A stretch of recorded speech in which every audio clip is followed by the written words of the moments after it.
Okay, so here we go. This is an introduction to our unit in Culture and Technology on artificial intelligence and the, the possible effect of its introduction into the economy, which would be widespread joblessness. Um, uh, in his in his in chapter 6 of Kaplan's book, Artificial Intelligence, What Everybody Needs to Know, he cites a study by a couple of researchers at Oxford University that was completed, I think, in 2012 or 2013. And what these researchers found is that 47% of jobs, I think in the United States, are at a high risk of being automated. That is, being turned over essentially to what we can call bots. All right. And another 24% or something are at a medium risk of automation. Right. So between those two, we've got more than 70% of US jobs that are at risk of being taken out of the hands of the living human beings who do them now and turned over to the bots. And they also suggest that this change could occur very quickly on the scale of 10 to 20 years, right? Which, I mean, to someone who's 20 years old might sound like a long time, but as a historical time scale, that's very fast. Okay, so that's why there is this question, this set of questions about artificial intelligence and the economy, right? Nearly 70% of jobs being automated at the height of the Great Depression in the United States in the 1930s. About 25% of people were unemployed, right? We're talking about a much larger percentage of people being unemployed than were unemployed during the Great Depression. So this is historical, right? This, like this coronavirus that we're living through right now, this transformation of the economy would be a historical shift in the whole way in which human life is organized. Okay, so I'm just going to try to talk you through some of the issues and some of the sources and some background ideas about this set of questions. So our main questions are going to be, first, what is artificial intelligence, or AI? What jobs would it replace at first and over time? How would work, the economy, and culture change as a result of these replacements? Open questions here. How would we cope with widespread unemployment, possibly permanent unemployment, right? In the video, Humans Need Not Apply, the narrator says something like, people will become not just unemployed, but unemployable, right? What is that going to do to our whole way of life and to us as individuals? And then the big question, are the benefits of artificial intelligence worth the cost? If you are putting 70% or even 47% of workers out of a job, that just comes with unimaginable costs. That is going to be a major crisis, economic, personal, cultural. This would be very difficult if indeed it comes to pass, right? So again, there's a debate about whether this Oxford study is accurate. There's a debate about whether this transformation of the economy will happen. And I'm going to try to introduce that debate to you. But supposing it did, we might ask ourselves, was it worth it? Were the benefits achieved by this widely shared? Did they make it worth it, even to those people who lost their jobs?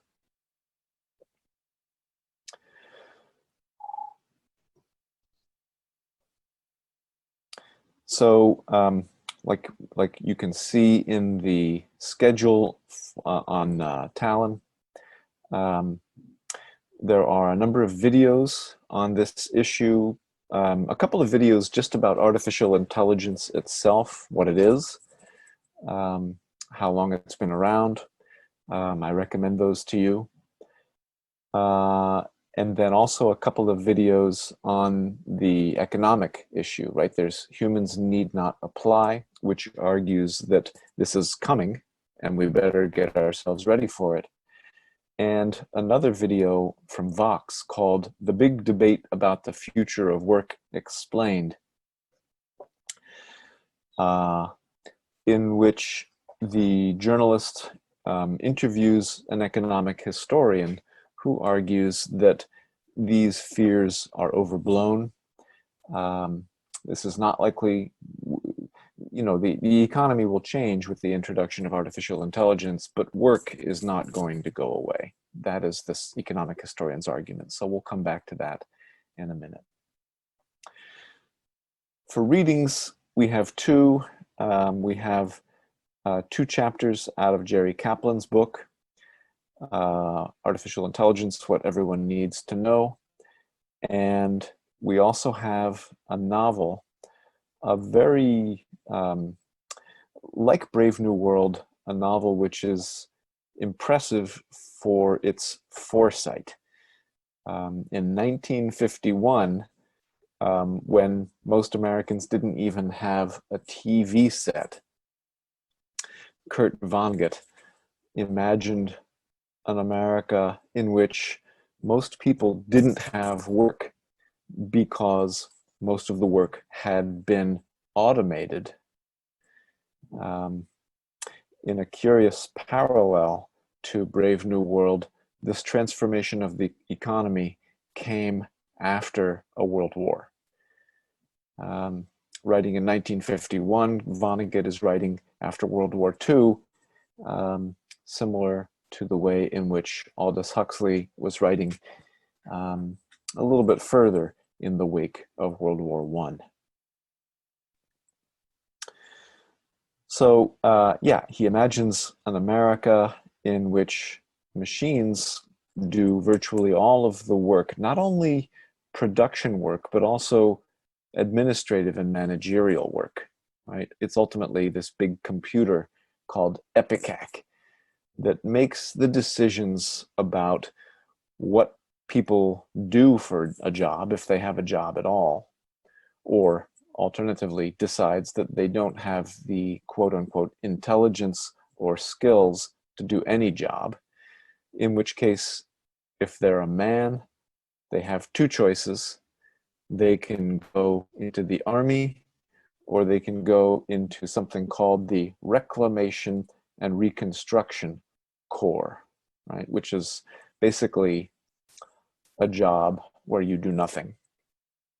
And some of the most revealing and interesting passages of the book are about the members of this Reclamation and Reconstruction Corps. Or if you're a woman, you can't do anything. Women are systematically excluded. Almost all women are excluded from the workforce. We see only one woman who has a job in the book. She has a PhD, but she is working as a secretary, right? And all the other women that we see are excluded from work entirely. So it's kind of an amazing book.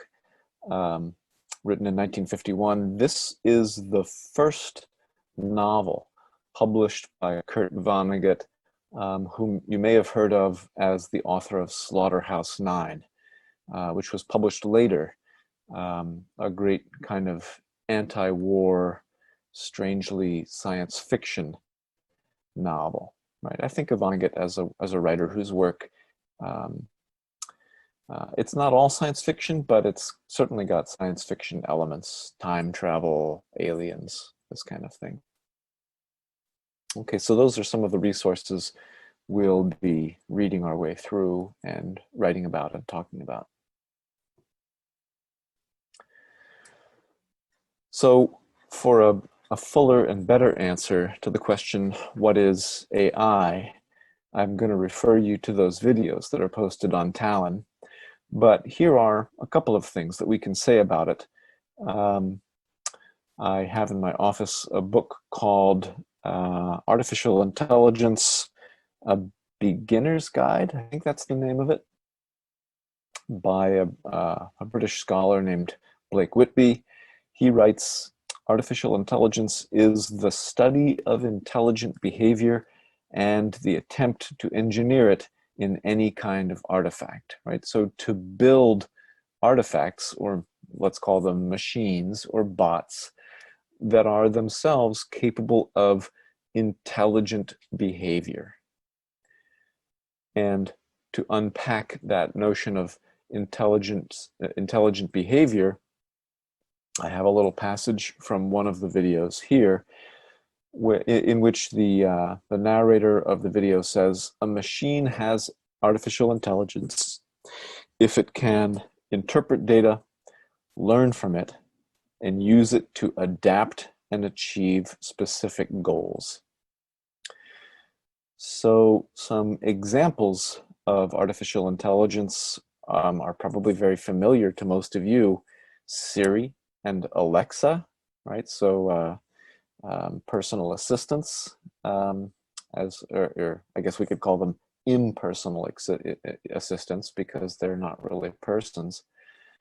There are also bots at work whenever you go on Amazon or Netflix and you discover recommendations, right? There are bots that analyze your consumer choices or your choices of entertainment. There are bots that analyze your location data and combine that with your consumer information to send you ads for shops that you may be near that sell the kinds of things that in the past you have said that you like, right? That's pretty adaptive, and it serves the goals of the corporations that want you to buy things. All right, so one other example that's worth mentioning here is self-driving cars. This is actually one of the better examples. I think the number of people who work for a job as a truck driver in the United States is something like 700,000 people, right? So nearly 750,000 people work as truck drivers, but there are engineers and computer scientists hard at work right now trying to make those truck drivers obsolete by designing bots that can drive a truck longer, more safely than a human can. So there's a whole section of the Humans Need Not Apply video on self-driving cars, or as they call them, autos, and the ways in which the introduction of these things will displace a lot of workers, right? It's not only truck drivers, it's also taxi drivers, bus drivers. There's an awful lot of jobs at stake here. Okay, so artificial intelligence is not some science fiction thing. In some ways, it's here already. I think in Phoenix, Arizona, there are self-driving taxis. Maybe in Pittsburgh too. I think there's at least one other city where the ride-sharing services are driverless, or at least some of them are.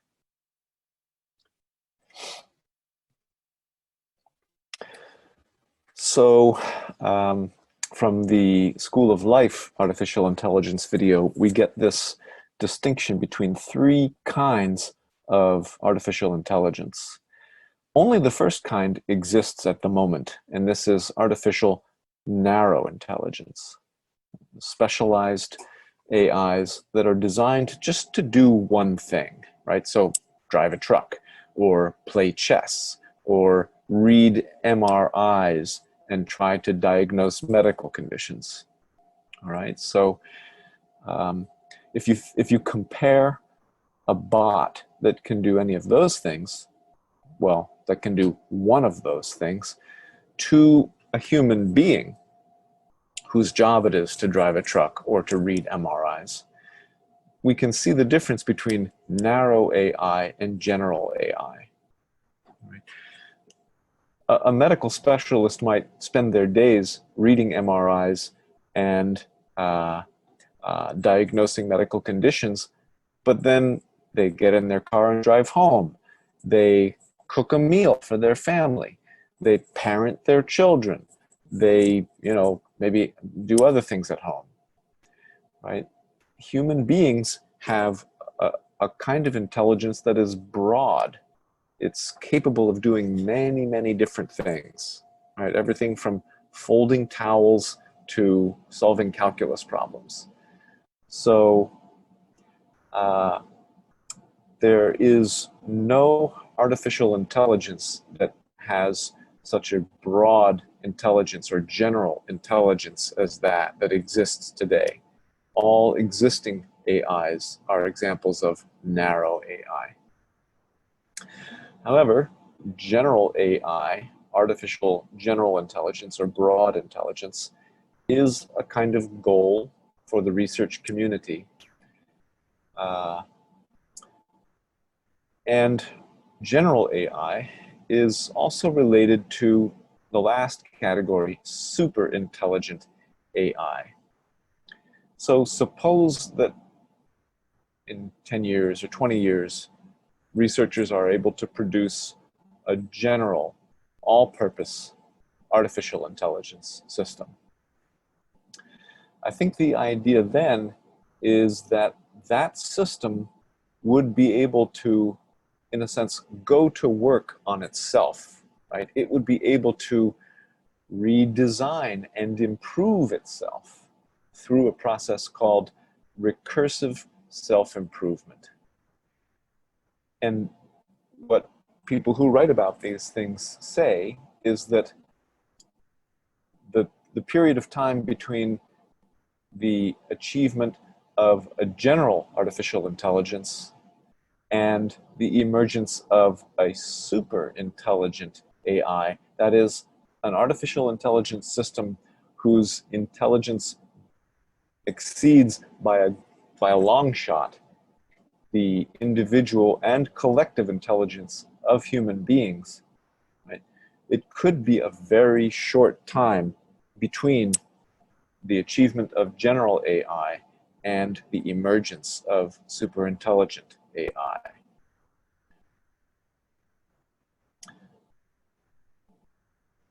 And it's superintelligent AI that has people worried, especially. An intelligence that was so much greater than ours, who knows what it would think of us? Would it just see us as its masters, even though it was much more intelligent than we are? Or would it see us as its servants and somehow, put us into pods and treat us like batteries, like in the movie The Matrix? Or would it just wipe us out as pests?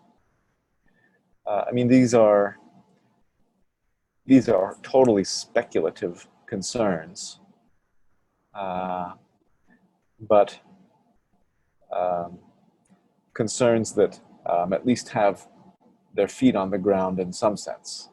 The possibility that a general AI could redesign and improve itself, possibly even very quickly, is not unrealistic, as I understand things. Okay, so This is where we are now, narrow artificial intelligence, but research could be taking us towards these other forms of artificial intelligence. And so in the literature that's around this, we see a division of commentators into pessimists and optimists. Pessimists who see general or superintelligent AI as a kind of a dangerous overlord, something like the Skynet system in the Terminator movies. And optimists who see artificial intelligence as a benevolent and intelligent friend who can just help us to achieve our own goals more efficiently, more easily, more conveniently.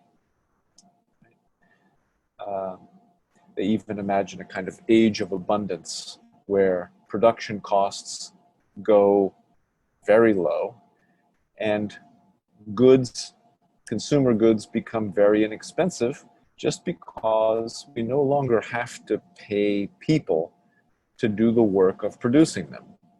Right? A great deal of any business's expenses consists in the cost of paying its employees. All right, so pessimists and optimists. Okay, so here is the historical debate. People are trying to make predictions about the future. The only evidence that we have that's relevant to this is evidence from the past. And there is a long history of human workers being replaced by machines. That history is more than 200 years old. I mean, you could take it back even further and say the first person who hitched up an ox or a horse to a plow was killing jobs because a horse can plow a field much easier and faster than even a team of humans can. But if we're talking about machines taking human jobs, really that history goes back to the late 1700s and the first industrial revolution. So historians have looked at the history of work and the history of industrialization, and they have seen various waves in which new kinds of machines have been brought into the production process, displacing human workers. And the pattern that they see is one in which the machines replace the human workers who are temporarily displaced, but the machines are more productive than human workers. They generate a lot of wealth, and that wealth creates opportunities for new kinds of work in the economy. All right, some of them directly related to the new machines, other ones new forms of work entirely. So when these economic historians think about that pattern in the past and then look at artificial intelligence in the present, they don't see a future of joblessness and permanent, widespread technological unemployment. They see a period of temporary displacement. Even if artificial intelligence does replace many human workers, those bots will be so productive that they will generate a lot of wealth, and that wealth will then lead to the creation of many new kinds of jobs. So check out the video, The Big Debate About the Future of Work Explained, to hear the economic historian, whose name I can't remember at the moment, lay out that case. All right, and there's a nice diagram in there that illustrates the process of new job creation. So on the other side of the debate, the people who really do think that the introduction of AI will lead to more or less permanent joblessness, the end of work even, they acknowledge this historical pattern. I mean, it would be foolish not to. It's well documented. It's been repeated in many times and places in human history. But what they say is this time is different. And it's different because this time the transformation of the economy is going to take place much faster. Right? The introduction of these bots into the economy is going to take place over 1 or 2 decades, they say, rather than over, 150 years or so, right? And so they are anticipating a huge shock to the system, and they just don't think that the same pattern is going to play out because of the pace of change, right? So to hear somebody make that case, you'll want to check out the Humans Need Not Apply video. Jerry Kaplan also has some things to say about this debate, especially in chapter 6, I believe, maybe both chapters that are in your course pack.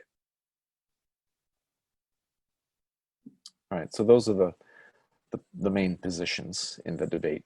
Historians, this is the pattern, it'll probably continue into the future. AI pessimists, yes, there is that pattern, but this time is different, right? The historical analogy breaks down because of the speed of the change this time.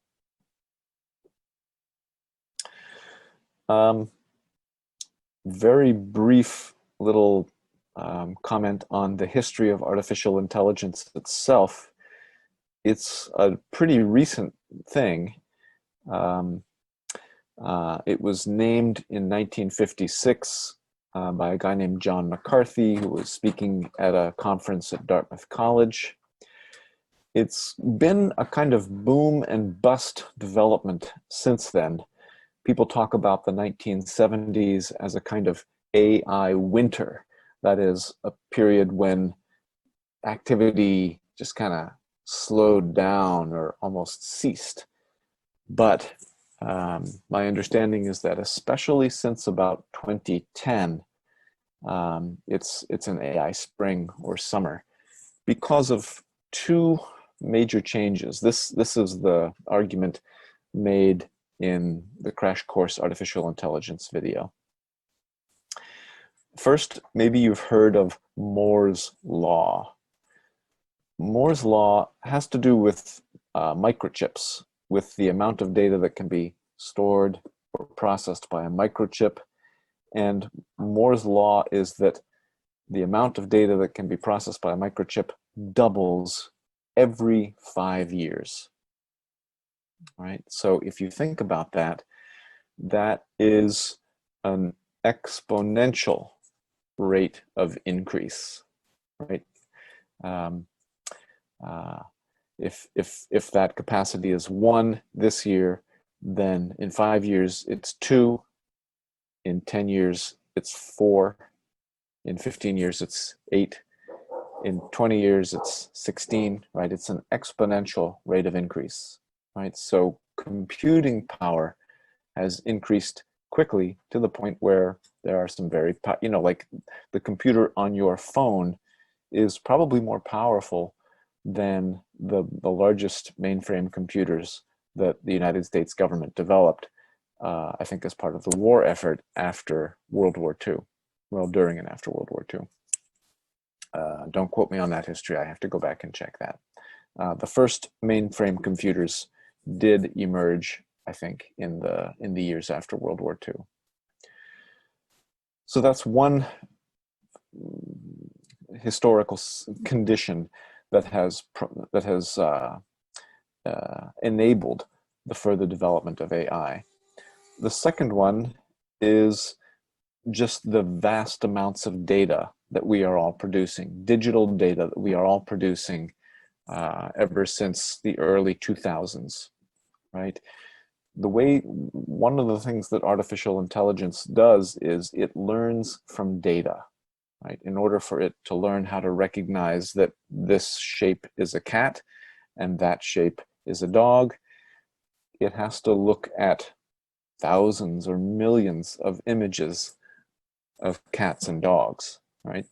So it needs a lot of data to learn so that it can then uh, uh, make decisions and so on. Luckily for AI, that data now exists. Companies like Google and Apple and Microsoft and Facebook and so on and so forth are all sitting on unimaginable amounts of data. So that also is a great resource for the development of artificial intelligence, right? So between those two things, the sort of technical conditions are pretty ripe for the development of AI.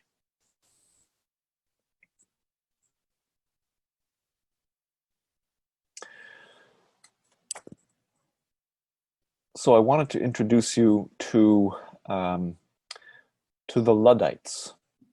Right? In contemporary language, a Luddite is a person who is against technology.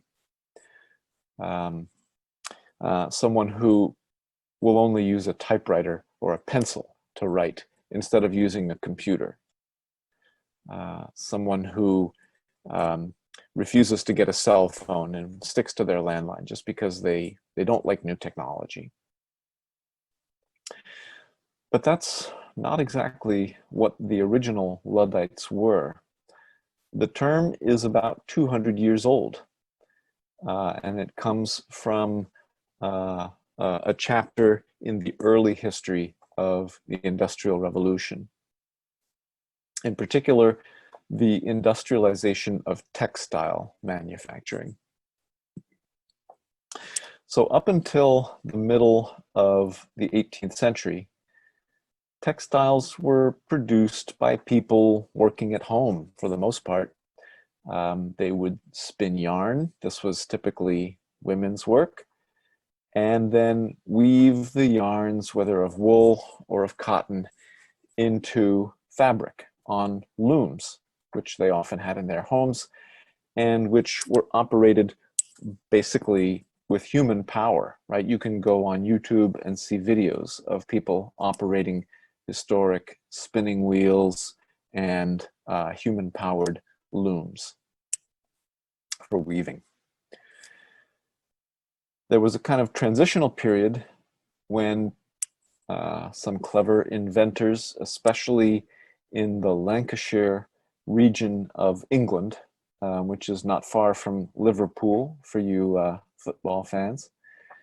Not far from Liverpool in the Lancashire region, people began to invent machines that could spin yarns or weave them.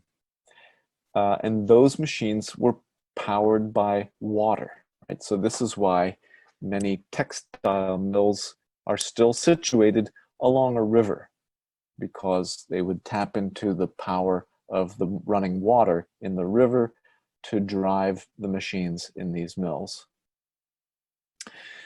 Eventually, the water had disadvantages. For example, in the winter it freezes. And eventually these textile mills began to be powered by steam engines, which were developed over the course of the 18th century, came to commercial readiness, I guess you could call it, in the 1780s and 1790s, especially after the improvements made on steam engines by none other than James Watt. Yes, the unit of electricity that we now know of as the watt, you know, like a 100-watt light bulb or something, that was named after James Watt, who is famous above all for improving the steam engine and bringing it to commercial production and sale, and therefore widespread use by, among others, textile manufacturers. So industrialized mechanical textile production was, in fact, much more efficient than production in the cottage industries, in the homes of, you know, people who raised sheep and spun the wool and wove it themselves. These workers could see what was happening, right? They saw that one machine could spin as much yarn as 20 people could. One machine could weave as much cloth or more cloth than, you know, 15 men working on their looms at home. And so basically their skills became obsolete, right? The skills involved in spinning yarn at home, in weaving it on a loom, became obsolete because there were these machines who could just do it so much more quickly. It's not to say that the products produced by these machines were of better quality. In fact, they were not, but there was a lot of them, right? The machines produced in a much larger quantity and made the goods available at a lower cost. These workers could see the writing on the wall, and so they began what became known as the Luddite Rebellion. They would break into factories around the Lancashire region. Manchester in England was also a big center for textile production. Again, you football fans may perk up your ears at the mention of Manchester. Soccer fans, I mean. Right? They would break into these factories and smash the machinery. They said that they were followers of General Ludd, or Ned Ludd, who is a kind of mythical figure. I don't think there was any General Ludd. There's a character named Ned Ludd that comes from English folktales, I think. So they were smashing these machineries as an act of protest against being displaced from their jobs. Right? This is the same situation in which truck drivers may be finding themselves soon. Right? Machines come along that can do their jobs possibly better, certainly more cheaply. And they find their skills are obsolete. You know, if these truck driving bots are deployed widely, being a good truck driver will no longer be any guarantee of employment for a person. Right? You become unemployable when a machine has the skills to do your job better than you can for less money. There's a link on this slide to an interesting article in the Smithsonian Magazine. That's from a national museum, describing the situation of the Luddites and comparing their situation to our situation now with artificial intelligence. So that's an optional reading, but you might think it's interesting. I've also posted links in here to a couple of historical resources. The Leeds Woolen Workers Petition is a publicly published protest against the introduction of machines. I think it's from there that I got that statistic that one machine could replace 18 or 19 or even 20 human workers spinning wool. And on the other side of the historical situation, from a few years later, a letter from cloth merchants in Leeds, England, again, not far from Manchester, defending the use of machinery in textile production. All right, so those are at an interesting internet history source page. There are lots of other interesting documents, primary sources from the Industrial Revolution that you can check out there if you're interested.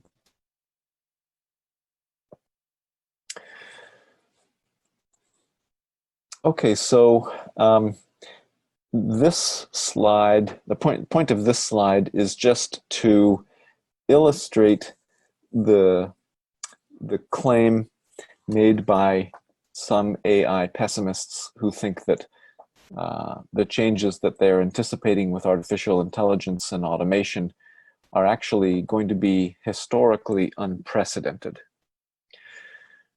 So you'll see in Kaplan's book, he describes the transformation of agriculture through industrialization.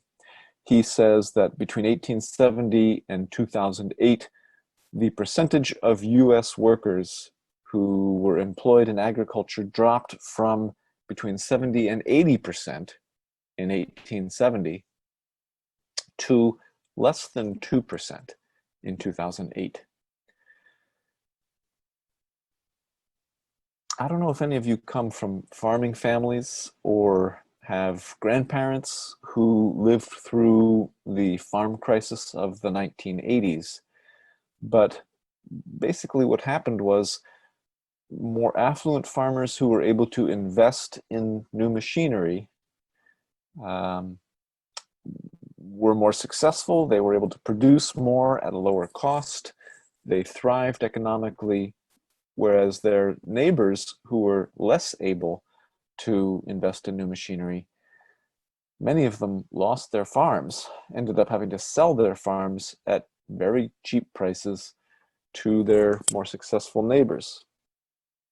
I think we talked about a process very similar to this when we talked about the mechanical tomato harvester in relation to the ideas of Langdon Winner about technology as a form of life. Right? The introduction of the mechanical tomato harvester transformed California agriculture, not just the experience of picking tomatoes, but the whole ownership structure of farmland in California and of the tomato industry. Right, well, so that is just one aspect of this transformation of agriculture over the course of basically the 20th century. Right, that's a huge percentage of workers who left agriculture and had to find work in some other field. I'm sure a lot of them went into factories of one kind and another, auto factories or other kinds of factories. And then work in those factories also became more and more automated. People were laid off. Many of those workers ended up going into the service industries, right? So this illustrates the kind of process that some people anticipate will occur as AI and automation are introduced into the economy over the next couple of decades. But that's the key phrase, over the next couple of decades, right? This transformation of American agriculture was certainly not painless, but it happened over a more or less long period of time, right? 140 years, I think, is the time frame for this particular transformation.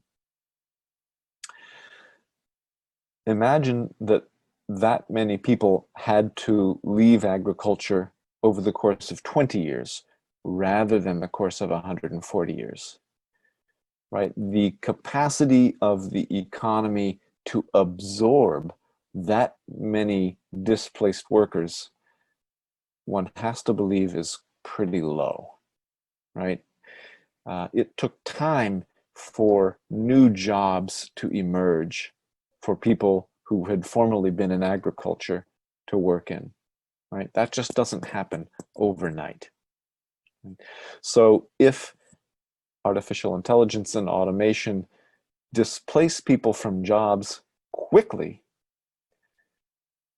it's just not clear that the economy will be able to transform itself and develop new kinds of jobs for those people to do in time. There may be people who just aren't able to find work again. Of course, government entities will talk about things that governments can do to try to ease the pain, right? Governments can support retraining programs at places like community colleges, where workers who have been displaced, say displaced truck workers, can learn new skills that are still economically viable. But that too takes time. And it's just not clear that community colleges or other institutions could handle the number of people who could be displaced by automation if this 2013 Oxford study is anywhere near accurate. So it's a big challenge. It's an important question. I would think, particularly for young people like yourselves, who may be entering the job market at a time of contraction, right? A time when jobs are being lost rather than created. There's also some interesting writing about the politics of this transformation. For example, one of the reasons the coal industry has been, well, coal miners in particular, have been having hard times lately is because of automation. Coal mining is a dirty and dangerous job. And but despite that fact, coal miners are a proud group of individuals, and mining coal is often something that people have done in their families for generations.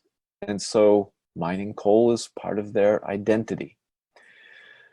But when coal miners are displaced by machines that can do this work more efficiently, more productively, it's, to be realistic, it doesn't seem as though it's very likely that people are going to be able to get those jobs again. It seems like it's going to be difficult to persuade coal companies who have a long history of treating coal miners pretty poorly. Just watch the movie Matewan, Matewan, for an interesting representation of the history of coal mining. It's not at all clear that coal companies are going to smash their own machines that they have invested in and hire coal workers just out of the goodness of their hearts. Right? So when politicians promise to put coal workers back to work, or when they blame the lack of work for coal workers on imports from overseas, that's an incomplete representation of the reasons why coal workers are unemployed. Right? So the Harvard historian Jill Lepore has a very interesting article in the New Yorker magazine about the politics of automation and joblessness, which I will post in the Artificial Intelligence News Forum on Talon. And you'll also find links to some other interesting journalistic reports that'll give you a sense of a broader sense of the politics of this coming transformation of the economy. Let's see, I have just a few more slides here. Jerry Kaplan refers to this matrix of jobs. It also is described pretty clearly in the article by the New Yorker journalist Elizabeth Kolbert that I already have posted on the Artificial Intelligence News Forum. Basically, many scholars divide jobs into these four categories: routine manual, non-routine manual, routine cognitive, and non-routine cognitive.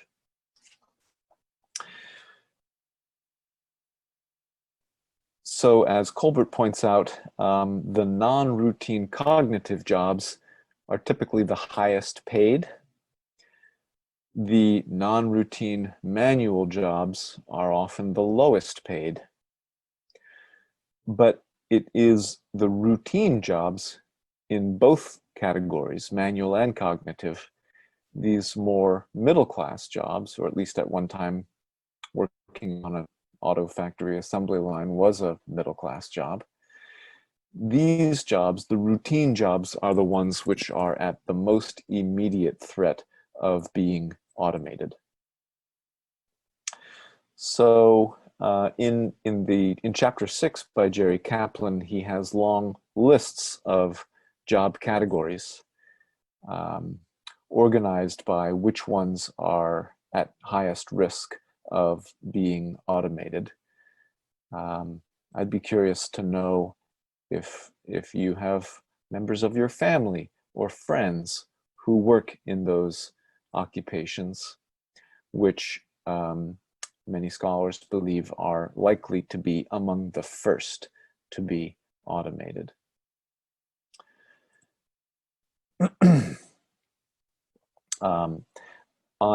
In that AI news forum on Talon, I've also posted a report. It's kind of a long report, but I think there's an executive summary that you can read very quickly. This is a report from the Brookings Institution, which is a think tank, I think in New York City. And among the things in that executive summary that stood out to me is their claim that the automation risk will be most disruptive in heartland states, which I think by anybody's definition includes Iowa. So you might think of this as something that's going to affect cities like Detroit, you know, places where there are historical centers of manufacturing. But it's not only Michigan. Iowa has got a lot of manufacturing going on here as well.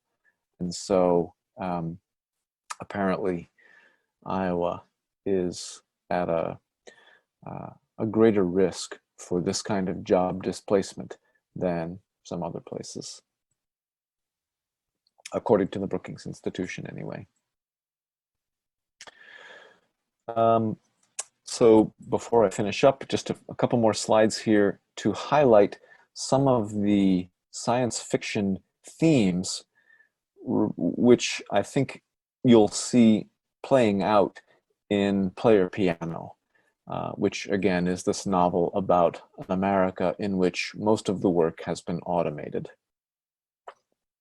So one of those themes is the irresponsibility of science and technology, which Murphy and Potts describe as the failure of inventors and engineers to foresee the consequences of their discoveries or inventions.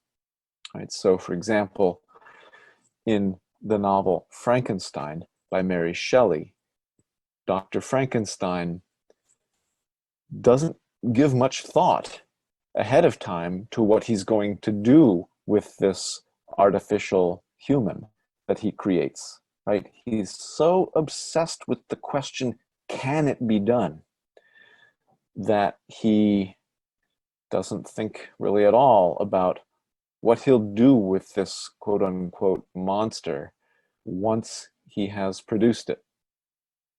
All right, so a failure of foresight. I think that you may be struck by the failure of the engineers and corporate leaders who automate the American economy in Vonnegut's novel. Their failure to foresee the consequences of that automation for workers. Right? It sure doesn't look in the novel like a paradise of abundance and leisure. What we see is a kind of abundance. The displaced workers that we see in the novel do seem to be materially secure, right? They're not homeless, they're not starving. But psychologically, culturally, they definitely seem impoverished and unhappy and frustrated and in some sense politically unstable, right? So that in the novel, in the second half of the novel, we see a kind of rebellion that is, excuse me for that, we do see a kind of rebellion that you could see as running parallel to the Luddite rebellion. We could also see an illustration or a reiteration of the reversal of the master-servant relationship theme, right? Just as in Frankenstein, the monster comes to terrorize and dominate Dr. Frankenstein, who invents him. Similarly, in Player Piano, computers now have charge over people's lives, right? There's a loss of autonomy or self-control, the ability to control one's life and make decisions for oneself, that you might think is similar to the loss of autonomy that you saw in Brave New World, right? In both of these science fictions, the development of technology is associated with a loss of control over one's life. Right? So that's another theme. And the third one I would point out is what Murphy and Potts call the ambiguity of technology. Technology can be used for both good and ill. Well, that also seems to be the case with the automated production technology that we see in Player Piano. Okay, so to end with a few quotes from the chapters by Jerry Kaplan. His position is that, yes, robots are going to take our jobs, but a more useful way to think about it is that they are obsoleting our skills, a process economists call de-skilling, right? So when a truck driver, a skilled truck driver, can no longer find work because bots are driving the trucks, that's an example of de-skilling, right? And there is a whole way of being a human and surviving in the world, surviving in the economy, that just doesn't work anymore.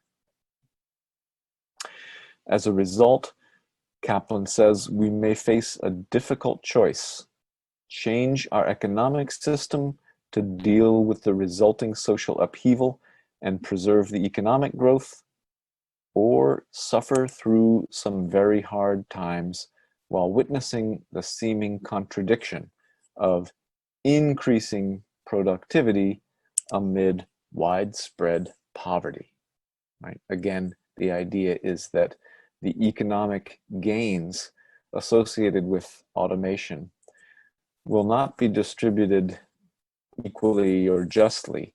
They will collect in the hands of those who control the bots, and may not trickle down to most of the workers who formerly did the work, now taken over by the bots. Right, so there's that theme of economic and social inequality again. But the one hopeful thing that Kaplan says is these negative social effects aren't inevitable. They are a direct result of economic forces distinctly under our control.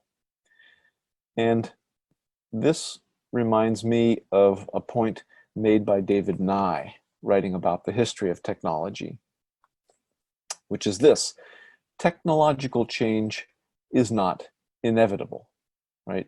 The development of new technologies is the result of human choices. And so, we shouldn't see this displacement of human workers as something that's coming no matter what anybody does about it. It's not, there's no spirit of history that is making this happen, that puts it out of our control. There are decisions that people are making that are either going to accelerate this process or slow it down, possibly even stop it altogether. And so you all and I are, possible participants in the kinds of decisions that will shape the development of artificial intelligence and shape the ways in which it affects the economy. Right? So that is why I think this is an important thing for us to be talking about. And that's why I've chosen to build part of this course about it. Right? So I'm going to close these slides now, and I'll see you. We'll talk in just a minute.